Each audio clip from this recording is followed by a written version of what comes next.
a família amaldiçoada, ela fica debaixo de uma sombra negra, né?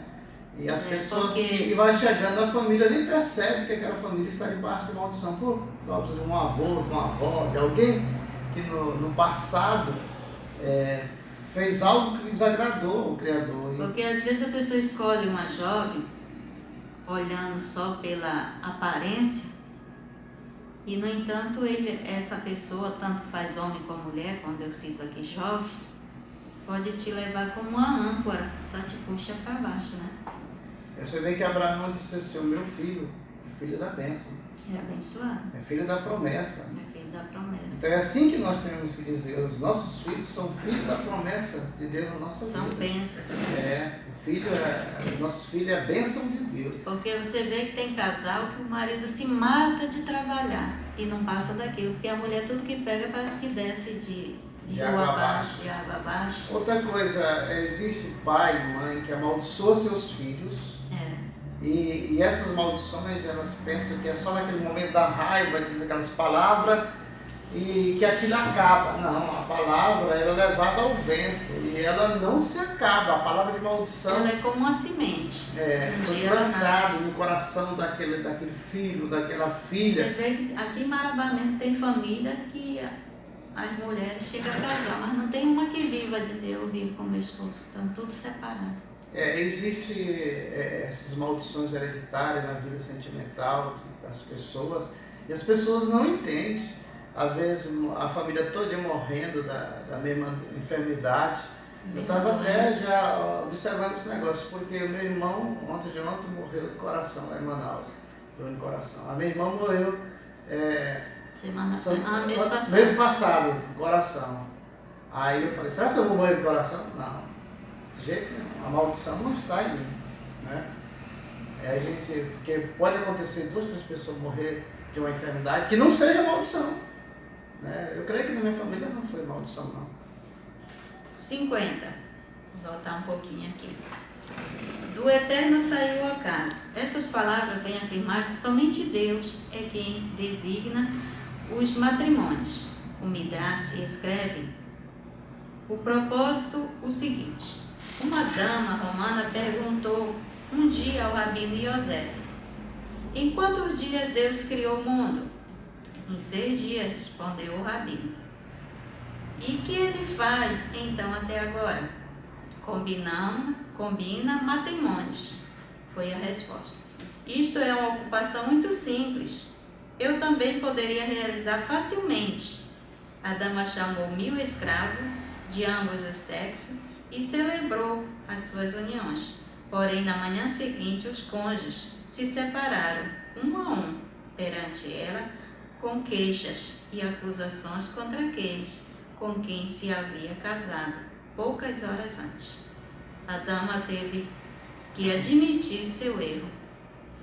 Quer dizer, um casamento, ela achou que não era nada Deus fazer, né? Porque o trabalho, ela disse, quantos dias ele fez o mundo? Em 6 dias. E depois o que ele faz durante esses períodos? Ele disse: ele faz casamento. Isso aí é simples, eu também posso fazer. Chamou ambos os sexos, né? E fez o casamento. No outro dia já estava tudo separado, cada um queixava do outro. Quando eu era criança, eu vi uma história que aconteceu aqui numa cidade próxima de Marabá. Uma mulher que ela mexia com política, e ela resolveu na cidade fazer casamento. E ela conseguiu os convênios para fazer os casamentos. E teve pessoas que tinham 30, 40 anos que viviam junto. E ela conseguiu fazer um grande número de casamentos. E ela disse, foi para mim, eu era criança, ela falou para mim, que aquelas pessoas que ela casou, pessoas que tinham 30, 40 anos, estavam juntos, tinham filhos, tudo, netos. Depois do casamento se separaram. Enquanto estavam vivendo juntos, estava tudo bem. Sem ter assinado papel. Sem ter assinado papel. Depois que casaram, aí começou o divórcio. Agora ela já estava aperreada para fazer o divórcio, não era nem o divórcio naquela época, o desquite. que é oficializar, né, a separação de corpos. E é igual essa senhora aí que você falou, ela achou que deveria fazer 1000 casamentos e que ela mandaria na vida dos escravos dela. E ela viu que é um grande erro ela mesma fazer o casamento. Porque aqui diz assim, que ela viu, ela mesma admitiu o seu erro. No versículo 52 diz assim, o servo de Abraão, no versículo 34, Eliezer, intitula servo de Abraão, se intitula, né? O Rabino Sazon Rafael Ish nota que, ao aprovar sua lealdade ao seu amo, completando de forma tão perfeita sua missão, é a Torá que passa a denominá-lo este nome honrando e distinguindo o título, porque ele fez tão perfeito tudo que ele tinha mandado. Abraão mandou, fez o pacto com ele para ele ir, ele teve que fazer o juramento, ele fez tão perfeito que ele recebeu esse título, né? O servo de Abraão. O servo de Abraão, porque ele era um discípulo de Abraão, era aquele servo amado. Que ele tinha prazer em obedecer. Obedecia, porque na realidade a Bíblia diz uma coisa muito interessante. Se nós formos fazer só o que nos manda, só o que Deus manda de fazer na Bíblia, se torna servo nós inútil. somos considerados como servo inútil. Porque o empregado que só faz o que o patrão manda, ele é inútil. O empregado, ele tem que saber o que ele tem que fazer. Por que você não choveu? Por que você não escoou essa água desse salão? Porque você não mandou. Não precisa mandar fazer isso. Então isso aí é considerado como servo inútil. O servo mesmo, o servo fiel, é aquele que até adivinha o pensamento do patrão. O patrão está para chegar, vou limpar logo. E olhando por outro lado, nós lemos no versículo aqui que ele desejava que a filha dele casasse com o filho do homem. Agora aí ele tirou onda de Vivaldo, né? De sabido. Falou, rapaz, já que é eu que vou atrás de uma jovem para casar com o filho do Nada melhor patrão, que a minha filha. Para mim a melhor jovem do mundo é a minha filha, que é uma donzela, é bonita também, é aprendada, é uma boa filha. Então eu vou oferecer o meu patrão. Mas o Abraão, ele tinha uma visão de águia. Ele podia ter se desgostado, porque ele disse, não aceitou a minha filha, também eu não vou, eu vou fazer de qualquer jeito. Mas não, ele quis fazer a defesa dele, né? Achando assim que se acontecesse da filha dele casar com o filho do patrão, quem é o pai que não desejaria isso? Todo pai deseja. É o melhor para os seus filhos. 57. Perguntar a sua opinião. Os pais devem pedir o consentimento da moça antes de casá-la. Porque antigamente os pais é que escolhia, né? A esposa, como aqui mesmo. Abraão mandou escolher a esposa. Escolheu, ela passou nos testes, tudo como ele pediu que o Eterno fizesse para demonstrar quem era jovem. Mas tinha que perguntar para ela se ela aceitaria. Não é só obrigar, não, você tem que casar com fulano, não, os pais tinham que perguntar, você aceita? E ela aceita. Tem que ter a pergunta, não? E o que eu acho interessante é que no passado os pais que faziam os casamentos dos filhos, e pouco sabia falar em divórcio, pouco. Porque nessa época aí já existia o divórcio, né? Já. Existia. Aqui no Brasil, que uns certos anos para cá, que foi ter o divórcio. Antigamente era o desquite. Quando saiu o divórcio, os cantores brasileiros fizeram música e mais música, agradecendo a Deus porque chegou no Brasil o divórcio. Então o divórcio é desfazer a sociedade do casamento, né? O casamento é uma sociedade. O casamento antigamente, ele era mais respeitado do que é hoje, porque na realidade o casamento simbolizava algo para a sociedade, um nível alto para a sociedade, porque a partir dali agora aquele casal já ia fazer parte da sociedade como família, né? Para iniciar uma nova família. E uma mulher que se separasse, ela não andava com uma mulher casada não, era mau testemunho, mau Eu lembro exemplo. que aqui na nossa cidade, quando eu era criança, a mulher que se separasse do marido, ela não entrava em festa não. E a moça que se perdesse não entrava em festa. Quem está me ouvindo, que é antigão aqui de Marabá, sabe disso. Isso não é só em Marabá. Eu lembro que nos anos de 82, por aí assim, eu ia para Baitetuba e a gente ia para umas festas lá e as mães iam com as filhas para as festas, os pais. Lá não tinha nenhuma moça assim solta para ficar, não, de jeito nenhum. O pai levava os filhos e trazia, a mãe levava e trazia. Ficava até o término da festa, então a hora que eles resolviam. E havia respeito. Havia respeito, sinceridade, até a maneira de se vestir. Hoje em dia, pelas vestes, você não conhece quem é casada, viúva, solteira, jovem, moça. Não, até crente. Antigamente os crentes, você quando olhava como crente já sabia pela veste, né? Hoje em dia misturou tudo. Mas vamos continuar, porque a Torá fala de coisas 63, importantes. Senão não dá tempo. Quando a gente pensa, o horário já passou. 63. E saiu Isaac para passear, rezar, no campo nas horas da tarde. Ele estava a ponto de se dar. Ele estava pronto a dar o passo mais importante de sua vida. Ele ia casar e unir o seu destino a uma pessoa com quem não tinha convivido. E a reza era necessária. Noivos, eleve suas almas a Deus, provedor de tudo, de todo bem, para pedir-lhe saúde, o pão de cada dia, a paz no novo lar, prometendo-lhe merecer todas as suas bondades com uma conduta sábia e honrada.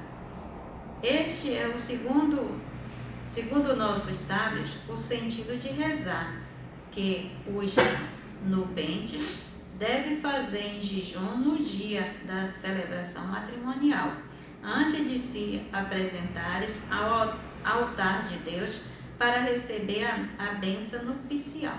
Você vê uma coisa, o que os rabinos aqui estão orientando que os jovens devem fazer antes de casar? Primeiro deve pedir para o Eterno dar uma pessoa que venha de completar aqui na terra, uma pessoa espiritual. E às vezes dá se significar uma gêmea, né? E também tem isso, né? Mas ele sabe, né? O Eterno sabe para cada pessoa. Outra coisa, a oração que se faz, que o jovem faz pedindo um noivo, uma noiva, não é só que é uma vez antes de dormir, não. Aqui, porque o judeu ele tem a oração da manhã, tem a oração do meio-dia, tem a oração das 3 da tarde, tem a oração de 6 horas e tem a oração antes de dormir. Porque o judeu, na realidade, ele vive em oração. Oração é contato, é ligação, é conexão com o Criador. Aí ele fica pedindo ao Eterno que lhe conceda uma jovem que de repente aparece alguém que o pai e a mãe começam a interessar, o casamenteiro, né? Nós estamos esquecendo o caso. O cargo do casamenteiro, que é muito importante na comunidade judaica, numa sinagoga, numa beit, numa carral, né? É o cargo do casamenteiro, porque aqui nós estamos contando uma história desse servo de Abraão, mas ele era o casamenteiro da história. É ele que tinha a incumbência e a responsabilidade de ir atrás de uma jovem na altura para ser esposa do filho do patrão. Eu quero pôr aqui uma parte, a diferença entre os dias de Isaac e os dias de hoje.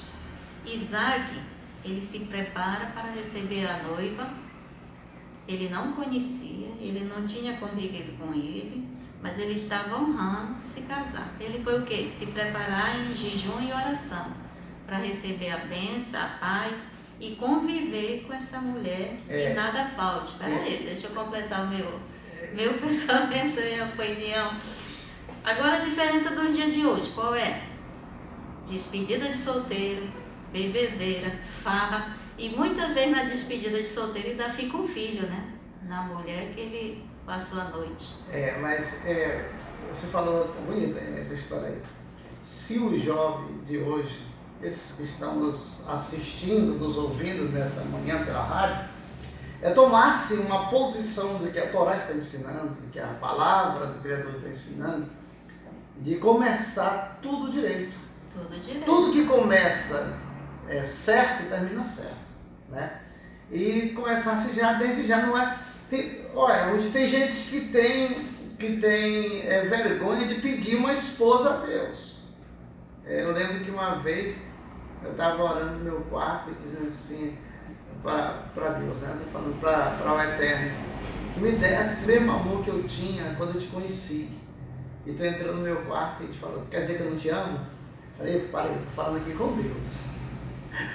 Eu lembro disso claramente. Então, pedir para Deus colocar amor no meu coração pela minha esposa e ela por mim, isso não é vergonhoso não. Mas tem pessoas que dizem assim, não, vou separar porque o amor acabou. O amor acabou. Esquece que a gente é um vaso. E se, por exemplo, assim... E quando acaba tem que repor, né? Aí eu fiz a minha oração. Aí depois, quando eu olhava para ti assim, o meu olhar ficava assim, meio assim, olhar 43, né?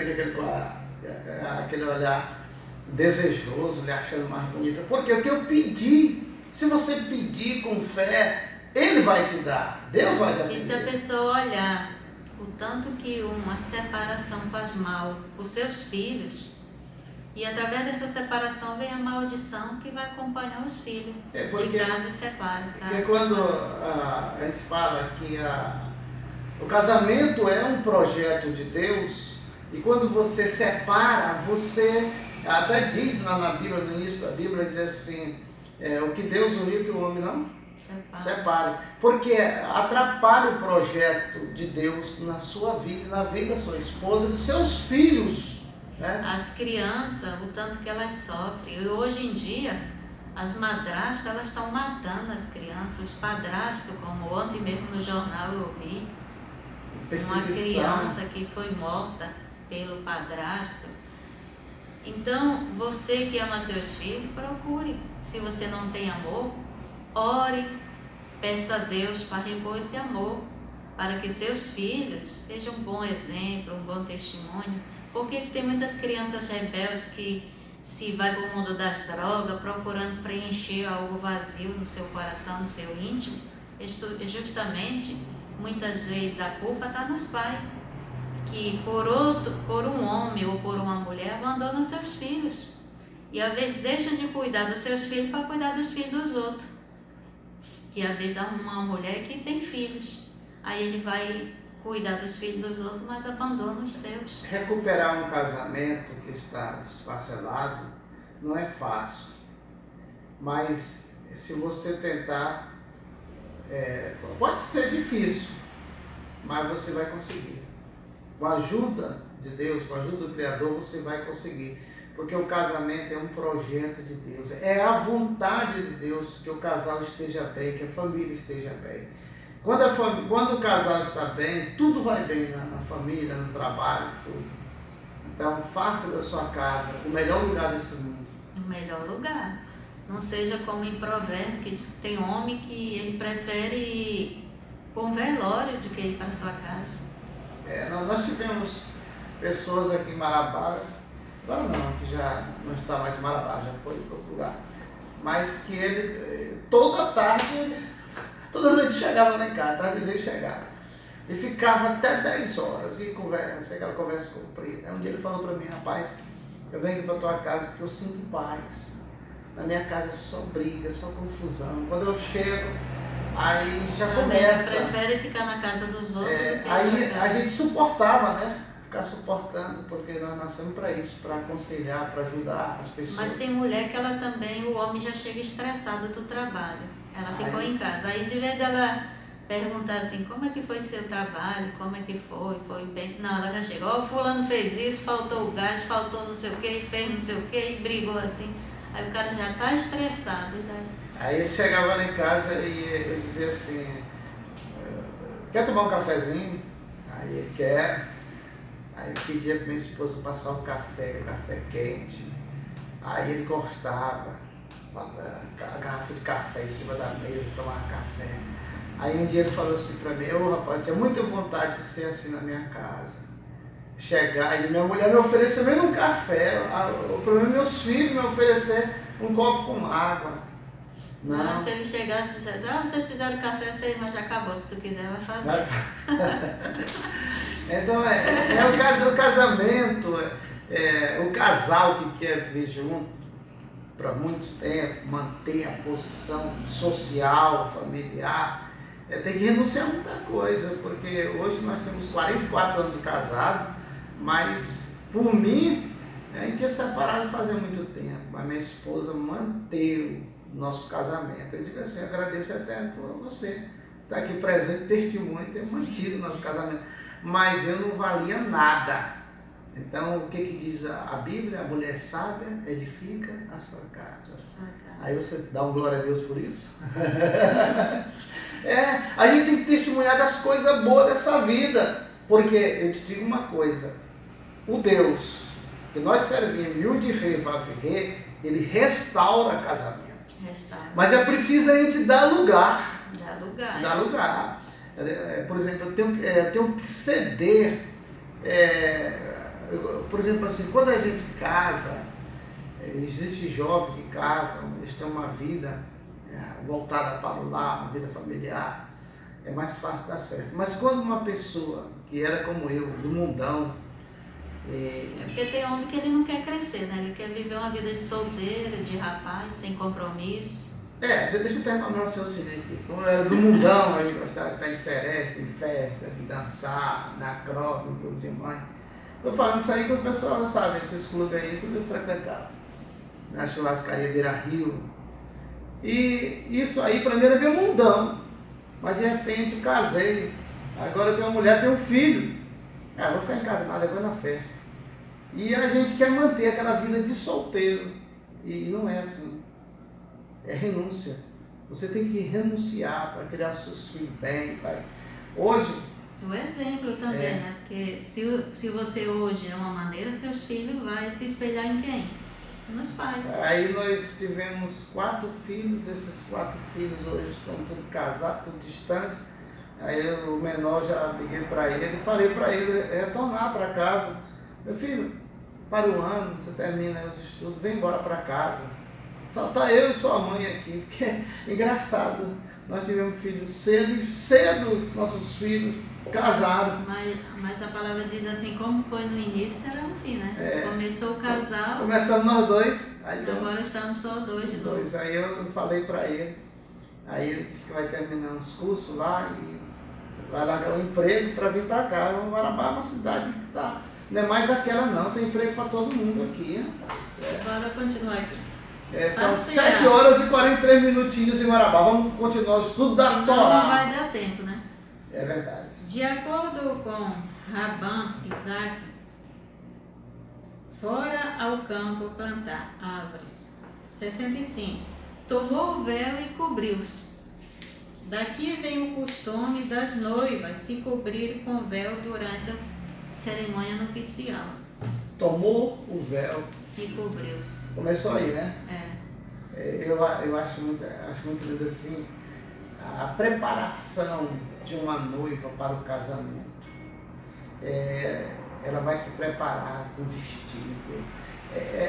Aquele dia do casamento, um dia antes do casamento, o coração daquela jovem falta sair pela boca de nervosa, né?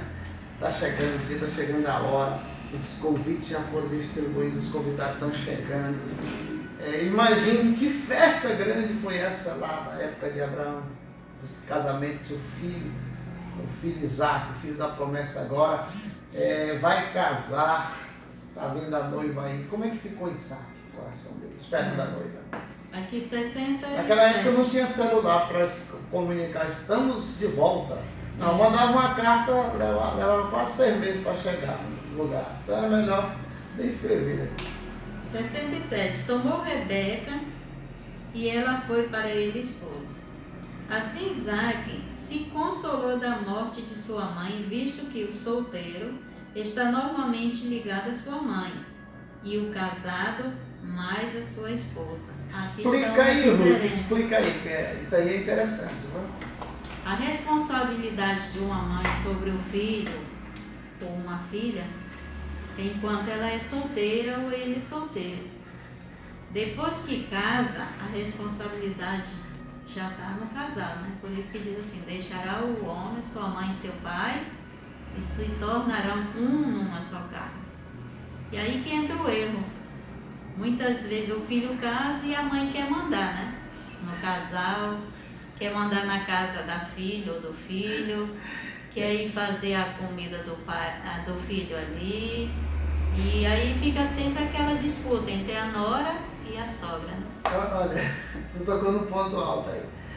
Mas olha, o seguinte, não é que quando o filho casa ou a filha casa, que a responsabilidade do pai e da mãe acaba. Não. Acaba em partes. Em partes. Em partes. É. Eu tenho que deixar meu filho e a minha filha viver agora na sua casa, por isso que é casa que é casa. Eles têm que conviver junto para se conhecer e entender o que é uma vida de casal. Porque muitos pais de família, principalmente mãe de família, se interferem na vida do filho ou da filha. Aí quer ter o mesmo direito de antes, aí gera um ciúme. No dia do casamento ela já começa a ter ciúme. Tem ciúme do filho com a nora. Isso aí, os pais e mãe têm que se conter. Não é que vocês vão abandonar os filhos de vocês porque casou, tem não. coisas que você tem que Mas ajudar. tem um limite para você orientar o seu filho. Agora, mandar, tem que fazer assim, porque tem que ser assim. E nem o filho também fica comparando a esposa com a mãe. Porque tem uma história que diz assim, que a mulher casou com o seu marido e ela procurava fazer todo meio de agradá-lo. E ela fazia aquele almoço para ele, mas toda vez que ele ia comer, dizia, minha mãe faz melhor. Faz melhor. Toda vez ela pegou para agradar, ela entrou num curso e fez um curso com o chefe de cozinha. E quando foi no dia que ela terminou o curso, ela fez 5 tipos de pratos diferentes para agradá-lo, fazendo tudo para agradar o esposo. Ele comeu e disse, tá bom, mas a minha mãe faz melhor, eu prefiro a massa que ela faz com tomate. Aí a mãe dele já viu que ali estava algo errado. Aí disse, ele é igual o pai dele. Aí disse assim, mas nós vamos mudar isso. Quando foi no outro dia, ele chegou, aí estava feito a massa que ele disse que gostava, né? A massa com molho de tomate. Aí ela botou, serviu, mas ele não sabia que a mãe estava ali. Quando ele comeu, ele disse, tá bom, mas a minha mãe faz melhor. Aí a mãe apareceu, engraçado, tu disse que eu faço melhor, isso aí foi eu que fiz e você está botando defeito. Então já era costume dele botar defeito na comida da esposa, que a mãe fez e ele achava que era a esposa e estava botando defeito. Essas coisinhas, essas picuinhas que acontecem em família, tem uma coisa também que fere muito e destrói o casamento.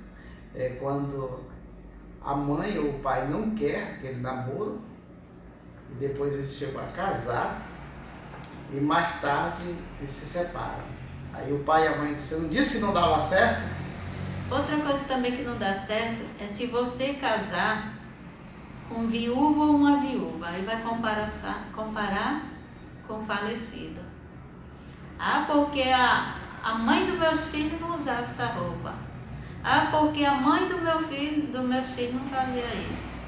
Então, se você é viúvo, tá com a esposa nova, não compare ela com a falecida. Nunca uma mulher gosta de ser comparada com a rival. Né? Nunca. Cada pessoa é diferente, ninguém é igual. Ou pode ser melhor ou pior, mas igual é muito difícil acontecer essa história. Então são essas coisas que às vezes a pessoa bota a caça a perder, né? Bota o casamento a perder. Porque o casamento é assim, cada um tem que agradar. O esposo tem que agradar a esposa e a esposa agradar seu esposo. A pessoa casa, muitas jovens casam e acham que casamento é uma liberdade. E outras pensam que é a propriedade dela. Diz assim, eu casei. Aí o esposo, não, é minha propriedade, você só vai fazer o que eu quero, ou então pensa que é uma escrava, né? Consegui uma escrava. É diferente.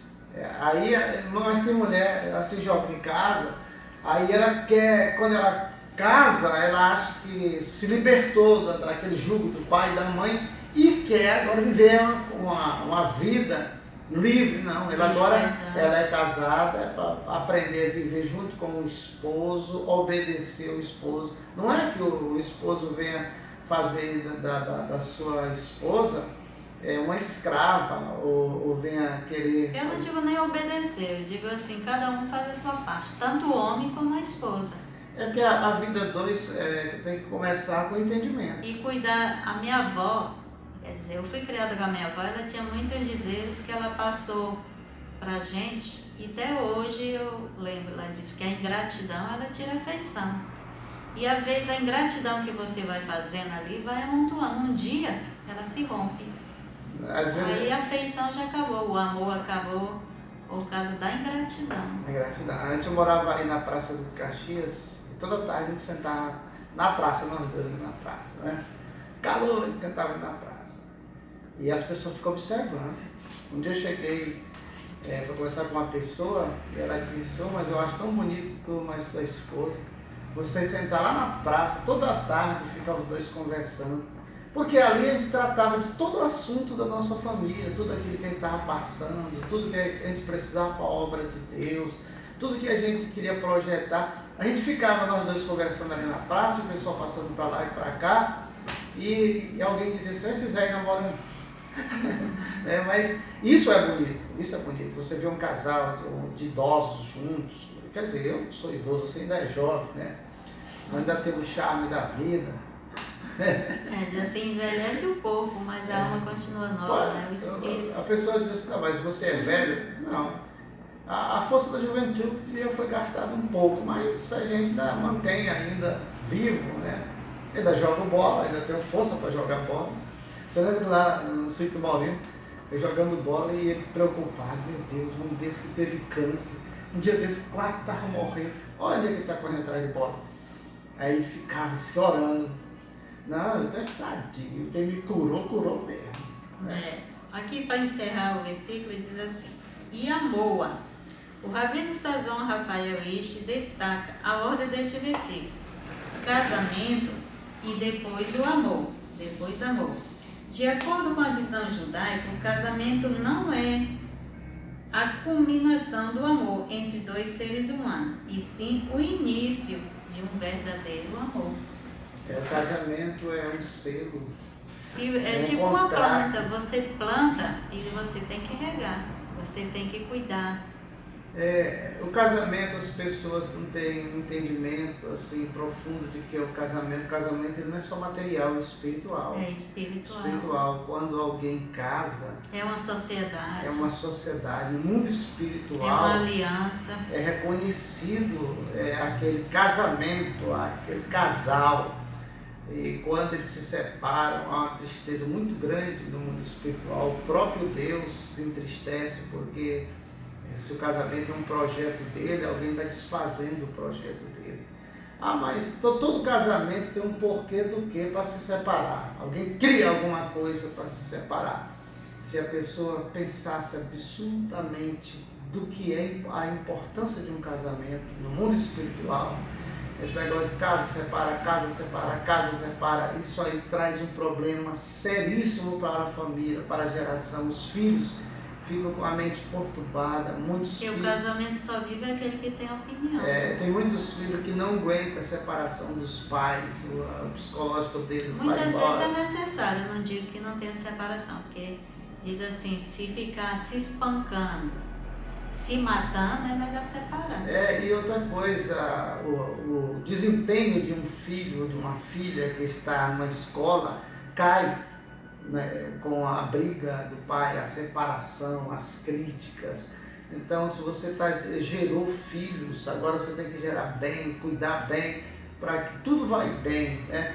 Quantas pessoas revoltadas, quantas pessoas chateadas porque o pai e a mãe se separou no momento que eles mais precisavam, e agora as pessoas eles estão vendo essas pessoas vivendo uma vida totalmente diferente do que eles pensavam, que cada filho quer a união do pai e da mãe, né? Isso aí, quando o filho olha para o pai e a mãe que se ama, eles também passam a amar pai e mãe e começam a ser bom pai, bom filho. E também querem casar, né? Porque hoje em dia a maioria dos seres humanos não quer casar, por quê? Para mim ter um casamento igual ao do meu pai, que humilhava a minha mãe, que batia, que se espancava, que separou, eu não vou querer. E tem outros que batem na mulher porque o pai batia na mãe dele. Então essas coisas aí, o ser humano precisa, nós estamos vivendo num mundo muito elevado, né? O mundo vai acabar, eu não me importo com isso não vai acabar não. O que eu acho é o seguinte, é que nós temos que acabar com essas coisas erradas e viver o melhor que nós temos. A tecnologia cada dia mais está crescendo, a tecnologia é algo de Deus que Deus deu para o homem desenvolver, facilitar os seus entendimentos, seu trabalho. Eu creio muito que esse mundo está chegando a um ponto de que vai ter uma grande transformação, que Deus ainda vai se alegrar com seus filhos, suas filhas aqui na terra. Essa que é a minha fé, esse que eu creio, que os casais vão... Eu acho assim, que as canções, até as canções, os poetas vão fazer poesia para os casais, as canções vão deixar de ser essa imundice que para ser antigamente, uma música sadia que fale de amor do pai, da mãe, dos filhos, do casal. Hoje em dia a música é para dizer as cachorras, não sei o que, xingar as mulheres. Nós trouxemos aqui para a rádio umas músicas aí que falam de amor, né? De amor. Que Deus me deu você, eu orei, eu pedi, vamos orar junto. É essa linguagem que os casais precisam ouvir. Mas você ouve muita música sertaneja, que são bonitas, mas tem música que acaba com o casal. O ser humano, quando ele vai separar, ele esquece da aliança que ele fez lá diante das testemunhas, ou diante do padre ou do juiz. Ele diz assim, até que a morte os separe. Separe. 7 horas e 57 minutinhos. Ruth, vamos encerrar. Deixa eu falar um pouquinho aqui. Aí diz assim, que o casal chegou e disse assim, nós viemos aqui porque queremos separar. O homem diz, eu não aguento mais essa mulher, bora separar. Então tá bom. Para você que está assistindo, ouvindo o nosso programa, é assim que funciona a Beit Israelita em Marabá, na Folha 20, quadra 8, lote 19. Todo sábado nós estamos juntos lá estudando a Torá e há esse debate. Não só nós dois assim, o debate lá é com a classe junta, a gente discute texto e assim a gente vai aprendendo um com os outros a viver a vontade de Deus, né, do Eterno. E para me encerrar, aí ele diz assim, aí a pessoa que ele foi, podia ser o padre, o rabino, ou o juiz, então, bom, quando vocês casaram, disseram assim, que até a morte separa. Então, bora. Aí começou. Senhor, assim como foi feito no início, até que a morte separe, mate ele, que ele quer separar. Não, assim eu não quero não. Vamos orar. Você ora? Ore. Tomar água de chucar, mas não quer orar. 7 horas e 58 minutinhos em Marabá. Coloque agora o teu coração na posição de receber a bênção de Deus. Abra o teu coração e receba a bênção de Deus na tua vida, do Eterno. Baruch atah Adonai Elohim melech haolam asher kideshenu b'nevotah. Bendizer tu Eterno, nosso Deus, Rei do Universo, que nos santifica com os teus mandamentos, nos ensinaste a ensinar a tua Torá, praticar e viver a tua Torá. Então dá para cada pessoa que está assistindo, que está escutando este programa através do rádio, do Facebook, do YouTube, do Instagram. Dá para cada um, Senhor, a dimensão da tua bondade, do teu amor. Que todas as autoridades sejam abençoadas por ti nessa manhã e que o povo do Eterno diga comigo assim, Baruch Hashem, Baruch Hashem. Shalom Adonai. Bom dia a todos, uma ótima semana para todos. Amanhã, sexta-feira. casa tomava chucar menos água. Você e a sua família para participar em todos os Pessoal, o que é água de chucar? Só para as mulheres não podem